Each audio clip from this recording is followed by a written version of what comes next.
மகத்தானவன் மனிதானே மகத்தானவன் மனிதானே மகத்தானவன். நண்பர்கள் அனைவருக்கும் வணக்கம். பதிவுக்கு போகிறதுக்கு முன்னாடி இது வரைக்கும் நம்ம சேனல் சப்ஸ்கிரைப் பண்ணலைன்னா சப்ஸ்கிரைப் பண்ணி சப்போர்ட் பண்ணுங்க. ஒரு இன்டர்வியூவில் குஷ்பு கிட்ட நிறைய கேள்வி கேட்குறாங்க. அதாவது அண்ணாமலை எந்த மேடையில் இருந்தாலும் நல்லா கை தட்டுறாங்க, விசில் சத்தம், நிறைய விஷயங்கள் நடக்குது. ஆனால் நயினார் நாகேந்திரன் அவர்கள் எல்லாம் இருக்கும்போது எந்த அளவுக்கு அந்த ஆரவாரம் இல்லையே அப்படின்ற மாதிரி கேட்கும்போது ஒரு விஷயம் சொல்கிறாங்க. அந்த விஷயம் சொல்கிறதுக்கு முன்னாடி நம்ம ஒரு கருத்தை சொல்லலாம். ஏன்னா குஷ்பு அவர்கள் ஹீரோயினாக நடித்தாங்க, படத்தில் நிறைய உச்சந்தொட்ட நடிகை அப்படின்னு நம்ம சொல்லணும். இந்த விஷயத்த நம்மக்கிட்ட யாராவது கேட்டோன்னா ஆமான்னு தான் நம்ம சொல்லுவோம். அப்படியெல்லாம் இல்லை, அவங்க நடிகையே கிடையாது அப்படின்னு எல்லாம் நம்ம சொல்ல மாட்டோம். ஏன்னா இந்த இடத்துல உண்மையை நம்ம பேசுகிறோம். அப்படி உண்மையை பேசலைன்னா ஏதோ ஒரு வன்மை இருக்குன்னு தான் நம்ம சொல்லணும். அதே மாதிரி தான் இந்த இடத்துல நம்மளோட பார்வை. ஏன்னா குஷ்பு கிட்ட அந்த மாதிரி ஏதோ ஒரு இருக்கா அப்படின்ற ஒரு கேள்விதான். அப்படியெல்லாம் இல்லை, அவர் மாசா இருந்திருந்தான்னா ஜெயிச்சிருக்கலாம். இல்லை ஏன் இதுக்கு முன்னாடி வித்துட்டவங்களே இலா கணேசன் பண்ணாரோ அந்த மாதிரியெல்லாம் நிறைய விஷயங்கள் இங்கே மாற்று கருத்து இல்லை. ஏன்னா ஒரே கட்சியில் இருந்துட்டு சரி ஓகே அவங்க கேட்கும்போது அண்ணாமலை மாசு தானே அப்படின்னு சொன்னால் ஏமா எங்கள் கட்சிக்கு அவர் மாசானா லாபம் தானே அப்படின்னு ஒரு பதிலை சொல்லி கடந்து போயிருக்கலாம். ஆனால் இந்த இடத்துல அதை சொல்லாமல் அவங்க வந்து இந்த மாதிரி இல்லை அவர் ஜெயிச்சிருக்கலாம் தானே, அப்படி எல்லாம் இல்லை இப்படி எல்லாம் இல்லை அப்படின்னு சொல்லும்போதும் ஏதோ ஒரு விஷயம் பின்னாடி இருக்கான்ற மாதிரி ஒரு சந்தேகம் தான். ஏன்னா சில விஷயங்கள் வந்து இந்த மாதிரி ஒரு வன்மமா இல்லை சில விஷயத்த நெகட்டிவாக சொன்னான்னா நிறைய பேசப்படுவாங்க. அதில் மூலியமா நான் விலகிறேன், நான் கட்சியை விட்டு விலகிறேன் அப்படின்னு ஒரு இன்டைரக்டாக சொல்ல விரும்புகிறாங்களா அப்படிங்கிற ஒரு கேள்வி தான். ஏன்னா நிறைய விஷயங்கள் அண்ணாமலையே நேற்று வந்தவர் தானே அப்படின்ற மாதிரி எல்லாம் சில விஷயம் இப்போ தானே வந்திருக்கிறாரு அப்படின்னு ஒரு விஷயத்த சொன்னாங்க. ஆனால் இப்போ வந்தது மேடம் குஷ்பு அவர்கள் தான் அப்படின்னு நம்ம கவனிக்கணும். ஏன்னா அண்ணாமலை அவர்கள் வந்ததுக்கு அப்புறம் தான் பிஜேபிக்கே குஷ்பு அவர்கள் வந்தாங்கன்னு நம்ம சொல்லலாம். இன்னொரு விஷயம், பிஜேபியில் மட்டும்தான் அண்ணாமலை இருந்திருக்கிறாரு. ஆனால் இவங்க திமுக, காங்கிரஸ் இந்த மாதிரி நிறைய கட்சி தாவி வந்தவங்கன்னு நம்ம கவனிக்கணும். ஆனால் இந்த இடத்துல என்னன்னா நிறைய விஷயங்கள் இன்னைக்கு வந்து யதார்த்தமா நம்ம சொல்ல வேண்டிய விஷயம். இப்போ பிஜேபியில் அண்ணாமலை பவர் மாசுன்னு சொன்னோம்னா அது லாபம் தானே. நம்ம கட்சியே நம்ம ஆமா பலம் தானே, இப்போ என்ன அதனால என்ன நல்லது தானே அப்படின்னு கடந்து போகலாதானே. அதை அமித்ஷாவே அக்செப்ட் பண்றாங்க, மோடிஜியே அக்செப்ட் பண்றாங்க. நீங்க பார்த்துருக்கலாம் எந்த ஒரு மீட்டிங் ஆனாலும் அந்த மாதிரி ஒரு கேள்வி யாரும் கேட்கறது இல்லை. எந்த அமித்ஷா வர்ற மீட்டிங்ல அண்ணாமலை பேர் சொன்னாலும் கை தட்டுறாங்க, விசில் போடுறாங்க. மோடி வந்தாலும் சரி, யார் வந்தாலும் சரி. ஆனா ஏன் அண்ணாமலைக்கு மட்டும் கை தட்டுறாங்க அப்படின்னு யாரும் கேட்கறது இல்லை. அவங்களுக்கு தெரியும் எங்க கட்சியில ஒரு தொண்டன் வந்து மக்களிடையே அந்த அளவுக்கு ஆர்வமா ஒரு இன்ட்ராக்ட் ஆகி இருக்கிறாரு அப்படின்னு சொல்லும்போது நம்ம கட்சிக்கு பலம் தானேன்னு அவங்க கடந்து போவாங்க. அவங்க கிட்ட கேள்வி கேட்டோன்னா அப்படிதான். ஆனா இங்க குஷ்பு அவர்கள் இந்த மாதிரி சொல்லும்போது நிறைய விஷயங்கள் இன்னைக்கு கேள்விக்குறியா இருக்கு. ஏன்னா குஷ்பு அவர்கள் விலகுறாங்களா, ஏதாவது மற்ற கட்சிக்கு ஏதாவது நிறைய குசு செய்திகள் எல்லாம் வருது. காங்கிரஸ் இடையே மறைமுக பேச்சுவார்த்தை இருக்கு.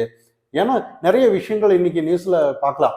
காங்கிரஸுக்கு அப்படி போனோன்னா அவங்க வீட்லயே ஃபேமிலியிலேயே சுந்தர்சி அவர்கள் எல்லாம் இல்லை நீ கட்சி அது தாங்குமா இல்லையான்னு தெரியாது, டிவிக்கு எல்லாம் சப்போஸ் தோத்துட்டாருன்னா நீண்ட கால பயணம் செய்ய முடியாது, பிஜேபின்னு அப்படி இல்லை அப்படின்ற மாதிரி கருத்துக்களை அவங்களுக்கு அட்வைஸ் பண்ணுறதா சில செய்திகள் நம்மளால் பார்க்க முடியுது. ஆனால் இந்த இடத்துல நம்ம கவனிக்கப்பட வேண்டிய விஷயம் என்னன்னா நிறைய மக்களிடையே வந்து இது உண்மை யதார்த்தம் கேஸ் அவர் மேலே இருக்குதுன்னு நிறைய செய்திகள் வருது. கிட்டத்தட்ட ஒரு 80க்கு மேலே அவர் மேலே கேஸ். அவர் என்ன இண்டிவிஜுவலாக வாய்க்கால் தகராறு இல்லையா கேஸ் வாங்கியிருக்கிறாரு இல்லையா, மக்களுக்காக போராடி மக்களுக்காக நிற்கும்போது தான் அந்த கேஸ் எல்லாம் அவர் வாங்கியிருக்கிறாரு, அதை ஃபேஸ் பண்ணிட்டு இருக்கிறாரு. ஆனால் அந்த அளவுக்கு ஒருத்தர் விமர்சனம் பண்ணுறதா இருந்தான்னா அவங்கள விட ஒரு படி மக்களுக்காக ஒரு விஷயம் வந்து அவங்க மேலே அந்த அளவுக்கு கேஸ் வந்து அரசோட மக்களுக்காக போராடி அப்போ அது வேணும்னா ஏதாவது ஒரு கருத்து சொல்லியிருந்தான்னா இன்னைக்கு வந்து நம்ம அக்செப்ட் பண்ணலாம். ஆனால் உண்மையிலேயே இது வந்து வேடிக்கையான ஒரு விஷயமா தான் நம்ம கவனிக்கணும். ஏன்னா இதை யாரும் அக்செப்ட் பண்ண மாட்டாங்க. எந்த இடத்துக்கு போனாலும் கூட அண்ணாமலை அவர்கள் வந்ததுக்கு அப்புறம் கொஞ்சம் கட்சி வளர்ந்துருக்குன்னு தான் நம்ம சொல்லணும். இது சந்தோஷம் தானே. இப்போ இல்லையே, அதுக்காக அவங்க வேலை செய்யலன்னு யாரும் சொல்லலையே. பொன்னார் அவர்கள், இலா கணேசன் அவர்கள், தமிழிசை சவுந்தரராஜன் அவர்கள் எல்லாமே வேலை செஞ்சிருக்காங்க, உயிரை கொடுத்து வேலை செஞ்சிருக்காங்க தான், இல்லைன்னு சொல்லலை. எல்லாருமே மாஸ் தான். நம்ம கட்சியில அண்ணாமலை இருக்கும்போது ஒரு பலம் தானே அப்படின்னு கடந்து போறது தானே முறை இது. ஆனா இதை வந்து அந்த மாதிரி குஷ்பு அவர்கள் சொல்லியிருக்கலாம். ஆனா இந்த மாதிரி சொல்லாம இருந்தது வந்து உண்மையிலேயே அது அவங்களுக்கு ஏதோ ஒரு விஷயம் இருக்கு. நான் கட்சி விட்டு விலகுறேன், இல்லை ஏதோ ஒரு சிம்பாலிக்கா ஏதோ ஒன்று காட்டுறாங்க. மக்கள் இந்த எதிர்ப்பெல்லாம் சம்பாதிச்சு. இன்னொரு விஷயம், சில நல்ல ஃபேமஸா இருக்கிறவங்க மேல ஒரு கருத்து வச்சாதான் அவங்கள ஒரு விஷயம் அவங்க மேல ஏதாவது வச்சோன்னா பரபரப்பா பேசுவோம் நம்ம. அப்ப அந்த நெகட்டிவ் வந்து அவங்களுக்கு பலமா இருக்குங்கிறத நம்ம இந்த இடத்துல கவனிக்கணும். ஏன்னா இப்பவும் கூட குஷ்பு பத்தி எல்லா இடத்துல வைரலா போகும்போது குஷ்பு ஃபேமஸ் ஆகுறாங்க தான் நம்ம கவனிக்கணும். இந்த இடத்துல இதுதான் உண்மை, யதார்த்தம். ஏன்னா இந்த இடத்துல நேத்து நீங்க கவனிச்சிருக்கலாம், நடிகர் விஜய் அவர்கள் திரிஷா கூட்டு வெளியே வந்தாங்க, ஒரு கல்யாணத்துக்கு வந்திருந்தாங்க. ஆனா இன்னைக்கு வந்து அவங்க ஒய்ஃப் வந்து நான் லண்டன்ல இருக்கேன், எனக்கு இங்க வந்தா வீடு இல்லை அப்படின்னு ஒரு மனு தாக்கல். நான் வந்து எனக்கு வீடு வேணும், நீலாங்கரை வீடு எல்லாம் எனக்கு வேணும் வந்து தங்குறதுக்கு, எனக்கு ஜீவனாம்சம் வேணும் அப்படி இப்படின்னு ஏதோ எல்லாம் நிறைய கேட்டுட்டு இருக்கிறத நம்ம கவனிக்கலாம். ஆனா அவரு மகளிருக்காக இருக்க, பெண்கள் பாதுகாப்பு அப்படின்னு சொல்லிட்டு அவங்க வீட்டு பெண்ணுக்கு ஒரு ஜீவனாம்சம் இல்லைன்னு சொல்லிடுவாரா அப்படிங்கிற நிறைய கேள்விகள் இங்க இருக்கு. ஏன்னா இந்த இடத்துல வந்து அவர் சிம்பாலிக்கா அவரும் சொல்லிட்டாரான்ற மாதிரி தான் நிறைய விமர்சனங்கள் வந்தது. நயினார் நாகேந்திரன் அவர்கள் எல்லாம் சொல்லிட்டு இருந்தார், திரிஷா விட்டு வெளியே வாங்க அப்படின்னு நிறைய கருத்துக்கள் இதுக்கு முன்னாடி. ஆனா அதெல்லாம் வர முடியாதுப்பா, நான் திரிஷாவோட தான் வருவேன் அப்படின்ற சொல்ற மாதிரி தான் நமக்கு தெரியுது. ஆனா இந்த இடத்துல வந்து நிறைய நம்ம கவனிக்கப்பட வேண்டிய விஷயம் என்னன்னா, இன்னைக்கு இந்த மாதிரி ஒரு கருத்துக்கள், இந்த மாதிரி நிறைய திரிஷா மேலேயா எல்லாம் பேசுறது என்னன்னா, அவங்களுக்கு அது ஃபேமஸா தான் எடுத்துட்டு போறாங்களே ஒழிய இந்த இடத்துல பலவீனம்னு யாருமே கவனிக்கிறது இல்லை. இது அரசியல்ல இதுதான் ட்ரெண்டுன்னு நம்ம கவனிக்கணும். ஏன்னா நம்ம யதார்த்தமா நம்ம பேசுறது வேற. ஆனா அரசியல்ல வந்து ஒருத்தர் வந்து பொது இடத்துக்கு வந்துட்டான்னா 4 பேர் கருத்து சொல்லதான் போவாங்க. ஏன்னா அரசியல் வந்துட்டான்னா அப்படிதான், இண்டிவிஜுவல் அது இதுன்னு எல்லாம் விட மாட்டாங்க. இதே தனித்து இருந்திருந்தாலும் அது தெரியாது. ஏன்னா இந்த இடத்துல வந்து மக்கள் பார்த்துட்டு இருக்காங்க, இன்னைக்கு வந்து எப்படிப்பட்ட அரசியல் எடுத்துட்டு வர்றாங்க, நாளைக்கு வந்து மக்கள் மத்தியில. ஏன்னா தனி மனிதத்தோட தன்மை தான் மக்களிடையே பிரதிபலிக்கும்னு நம்ம கவனிக்கலாம். அந்த மாதிரி தான் அண்ணாமலை அவர்கள் வந்து அரசியலுக்காக வந்தது வந்து மக்களுக்காகவேன்னு அவர் எல்லாம் நல்லா படிச்சு தொடர்ந்து வந்திருக்கிறாரு. ஆனா இந்த இடத்துல வந்து அண்ணாமலை அவர்கள் ஃபுல் டைம் எண்மண் எண் மக்கள் அதுல எல்லாம் நல்ல வாக்கு சதவீதத்தை உயர்த்தினாரு, எல்லாமே நமக்கு தெரிஞ்ச விஷயம்தான். ஆனா அதே மாதிரி இன்னைக்கு வந்து யாராவது ஒருத்தர் வந்து அரசியலுக்காக ஏதாவது ஒரு உழைச்சிருந்தான்னா நம்மளும் கூட அவங்கள பாராட்டுறோம். இல்ல இல்ல அவங்க அப்படி இல்லை இப்படி இல்லைன்னு நம்ம வன்மத்தை கொட்ட மாட்டோம். விஜய் அவர்களை வந்து அவர் நல்ல நடிகரா அப்படின்னு கேட்டோம்னா ஆமான்னு தான் நம்ம சொல்லுவோம்.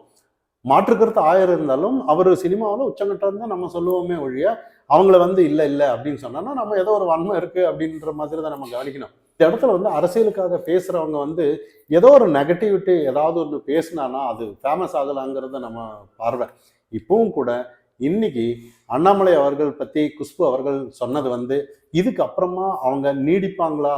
ஏன்னா ஒரே கட்சியில இருந்துட்டு இந்த மாதிரி ஒரு விமர்சனம் செஞ்சான்னா அது நல்லா இருக்குமா அப்படிங்கிற ஒரு கேள்விதான். ஏன்னா ஒரே கட்சியில இப்போ ஏடிஎம்கேல வந்து ஒரு கட்சி இருக்கு, எடப்பாடி பழனிசாமி அவர்கள் நல்ல மாஸ் தானே அப்படின்னு சொன்னான்னா இல்லைன்னு யாரும் அந்த கட்சியில இருக்கிறவங்க சொல்ல மாட்டாங்க, அம்மான்னு தான் சொல்லுவாங்க. ஏன்னா அதே டிஎம்கேல ஆனாலும் சரி, தளபதி எம் கே ஸ்டாலின் அவர்கள் பவர் தான் அப்படின்னு சொல்லி நல்லா அவரோட சில ஸ்டைல் எல்லாம் மெயின்டைன் பண்ணி சொல்றதெல்லாம் நம்ம கவனிக்கலாம். இல்லை இல்லை அப்படின்னு யாருமே சொல்ல மாட்டாங்க. ஆனா மாற்று கட்சி தலைவர்கள் வந்து ஏதாவது விமர்சனம் பண்ணலாம், அது தவறே இல்லை. ஆனா சொந்த கட்சியில இந்த மாதிரி பண்ணும்போது இது யாருமே அக்செப்ட் பண்ண மாட்டாங்கிறது தான் நம்மளோட பார்வை. குஷ்பு அவர்கள் இதுக்கப்புறம் விலகுவாங்களா இல்லை தொடருவாங்களான்னு பொறுத்திருந்து பார்ப்போம். மனிதானி மகத்தானவன், மனிதானி மகத்தானவன், மனிதானி மகத்தானவன்.